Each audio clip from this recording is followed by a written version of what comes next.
Welcome to today's class. I really appreciate you joining us here on YouTube to watch our class and to participate. If you would like to join us and join our community in the live Torah classes, make sure you go to the website, netivonline.org. Take time to fill out the form and we'll get you into the classes immediately. Also, please subscribe to our YouTube channel. It really will help us out tremendously. Today, I would like to talk to you about order, identity, and purpose. Parsha Bamidbar and the universal message for humanity. This Parsha, Bamidbar, begins in the book of Numbers with the phrase, in the wilderness. And it is often seen as a logistical portion. It's about census, camp arrangement, tribal duties, etc. Yet beneath the surface lies a message about order, identity, and purpose, which speak of universal themes that speak not only to the Jewish people, but all of us in the world today. And what can we learn from a portion seemingly focused on Israelite tribes and rituals? Let's examine the idea of the wilderness and the human journey. We've all gone through these. The first chapter, verse 1, says, "And the Lord spoke to Moses in the wilderness." The Torah is given in Midbar, in a wilderness. Why? We'll answer that in a moment. This is not incidental. This is not just some happened to be where they were at when God spoke to them, but it symbolizes something very powerful for us even to this day. What does it symbolize? Humility.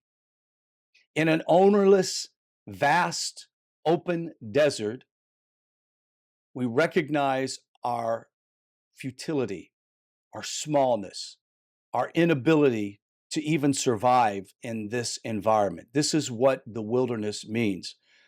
I remember my own personal experience of living in the desert during the Gulf War for many months and recognizing the vastness of the desert and seeing at night all of the stars in the sky. Every star in the universe could be seen with the naked eye. Nothing like anything that I've ever seen living in a city like Houston. This vast, open, ownerless space created an environment for many people and many of us who were there to search ourselves, to begin to know ourselves, to have integrity, to be authentic with ourselves, to quit playing mind games with ourselves, to realize I'm in this situation and what can I learn from it. With that being said, is the next thing that it symbolizes is the potential that we have, a place of transformation and journey that actually in this desolate place is a place of potential. If you're an individual right now struggling in your own personal life and you are struggling to understand why are you in this desolate place, whether by your physical health, whether it be by your finances, even by your own doing. Maybe you've made some stupid decisions that's created isolation and maybe separation from family, friends, etc. I want you to understand that this place not only is an open, vast place that checks your humility, but it also should help you to understand that this should illuminate your potential, a place to transform and to change yourself. Reminded of someone who has been ill in their body, sick with a disease that could potentially kill them. It is during that time of illness and sickness and separation that they discover a place of transformation in that journey. And often people who recover from a very terrible situation of their health, accident, whatever it may be, it transforms them into an incredible human being. I'm reminded of people such as my daughter, who has gone through many open heart surgeries since she was a baby. This has made my daughter an incredible woman. She's now 30 some odd years old with 3 children, a beautiful family, a husband, and she has allowed that to help transform her into the person she is to this day. So have we all done that. But if you find yourself in that situation, know that there is a potential for greatness in your life. Next, it symbolizes detachment, detachment from material distractions where we can actually hear the voice of God. Sometimes being in the wilderness is not a bad thing. It's a very positive thing. Sometimes being isolated is not a bad thing. It's a good thing. Why? Because it is there that the distractions are set aside to hear the voice of God. You hear the voice of God not in audible tones, but in small, still voices. As one rabbi said that I love to hear when he says this, look for God in the cracks. Find him in the little seams of life where you can see his presence poking through and illuminating. What's the application for us? Everyone, whether you're Jewish or not, we're on our own journey, our own wilderness, life's moral and spiritual trials. We all have them and we all go through them. But we should all look at them not as something to destroy us, not something to uh, to to to create an environment where which we are lonely and depressed. But it's important to remember that growth requires this sort of openness and introspection and humility before God. It is this willingness to step outside of our comfort zone. That is the wilderness. Is, are you willing to step outside of your comfort zones? We all have these moments. And if we think that we don't deserve it, well, maybe we don't. But the point is, we all need it. It's not about necessarily what we deserve, but what we need. So let's look at the census found in the first chapter, verse 2. It says, take a census of the entire assembly, each man by name. What does this teach us? Well, every individual matters. You matter. I matter. Every human being matters in this world. It is important. It teaches us that people do matter. Identity matters. Culture matters. No one is anonymous before the Holy One, blessed be He. The Torah counts each person not merely as a statistic, but as a soul. You are a soul. You are unique. Who you are is very special. Every human is created in what? The image of God. Noahides play a unique role in God's plan for the world. Just as each tribe had a role in the Israelite camp, each tribe had its uniqueness. As a matter of fact, when Yaakov spoke over his sons and blessed them, he names them by their tribal name and shows them and gives them their mazel about what they are and how they are to live and what they will demonstrate in their character. Each one of us, even though we belong to a different culture, whether you're Asian or Western or European, it doesn't matter. Your identity is important. Your culture is important. And even though we all have separate cultures and we all have separate ways or different ways of doing things, we do have something that unites us, and that is the 7 universal laws that were given to Noah at the very beginning. These are not leftover laws. This is not the castaways of the 613 laws that God gave the Jewish people. Rather, they are tailored for the people of the world that desire to elevate themselves and to live at a higher level. What does the camp formation tell us about society? It talks about order. It brings us to the idea that order in a society is very important. In the second chapter of the second verse, it says, the Israelites shall camp each with his own standard. The camp was structured with precision. Each tribe had a position and a flag.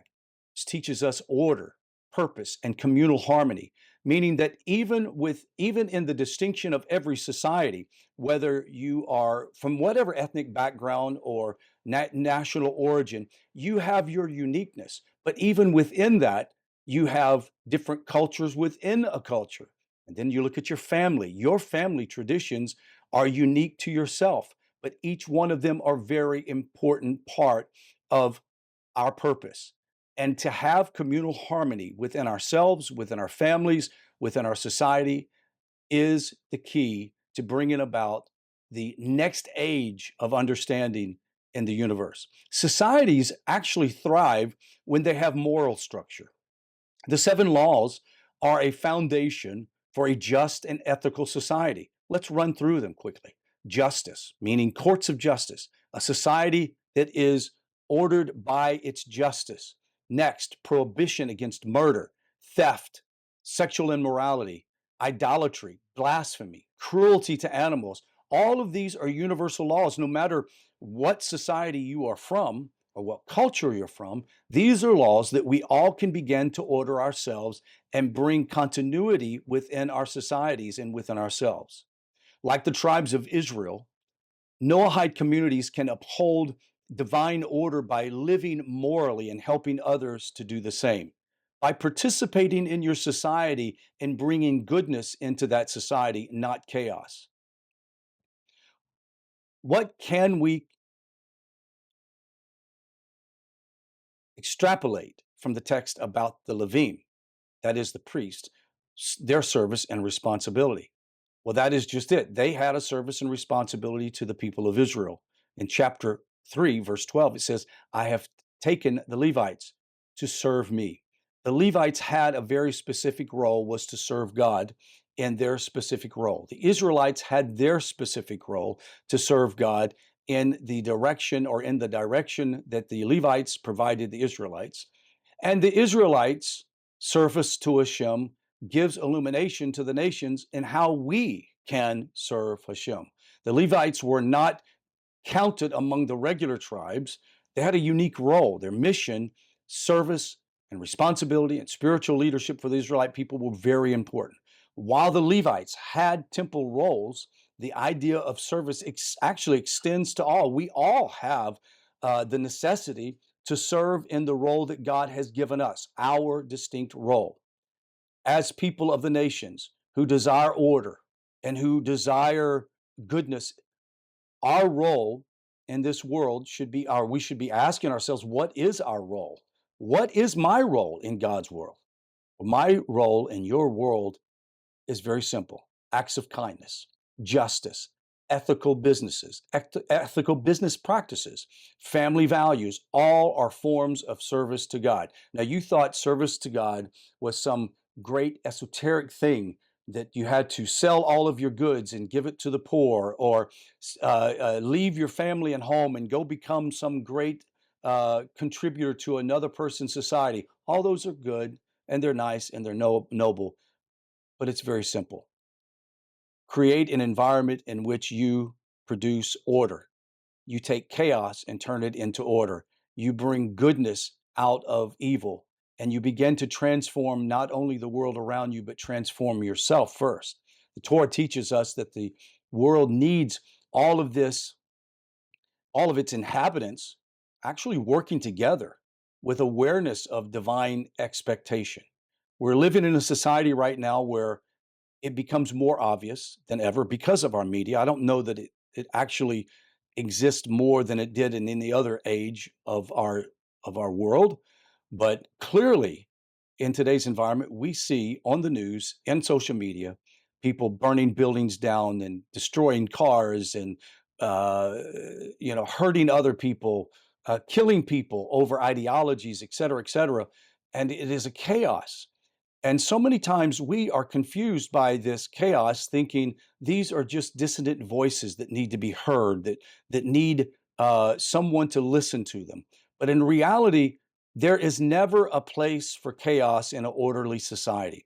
Chaos is not a positive aspect. So anybody that would align themselves to this chaotic order is not looking to bring world peace, is not bringing to bring divine order in society, is not looking to bring about an understanding between humanity.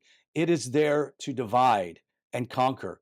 We do not want to participate with that. People that are good people around the world are looking for an opportunity right now to bring this awareness of divine expectation into the world. So how do we do this? This text teaches that the wilderness of life is where transformation happens. So if you feel that you're in sort of a wilderness of your own personal life, it's understandable, but it's a transformative moment. This is not a negative moment. If you have waken up this morning feeling tired and alone and rudderless, know that that is not the case. Clearly, the master of the universe simply needs you to order yourself and pull yourself together and find out what it is needed in your own personal life to grow. Every individual matters. This helps us to understand how important our roles are. God deeply wants you to know that you matter. You matter not only to your family and to society, but to God Himself. Society must have order and a moral structure. Each person has a role in divine service.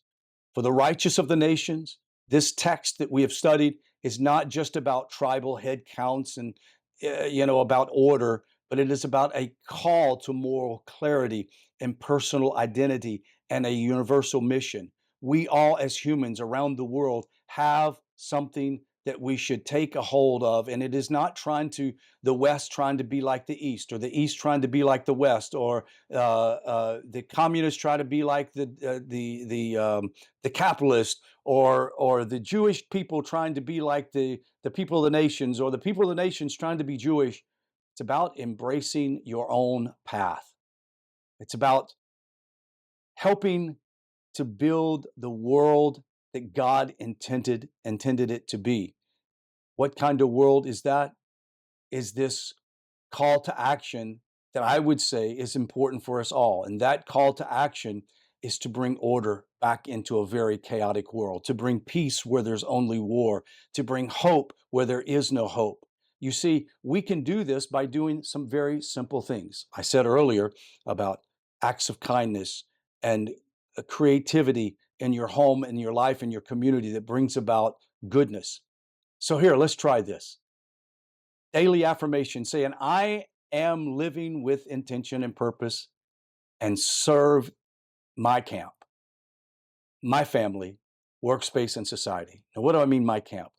I'm not just talking about my country, my state, my city, my county, but my family.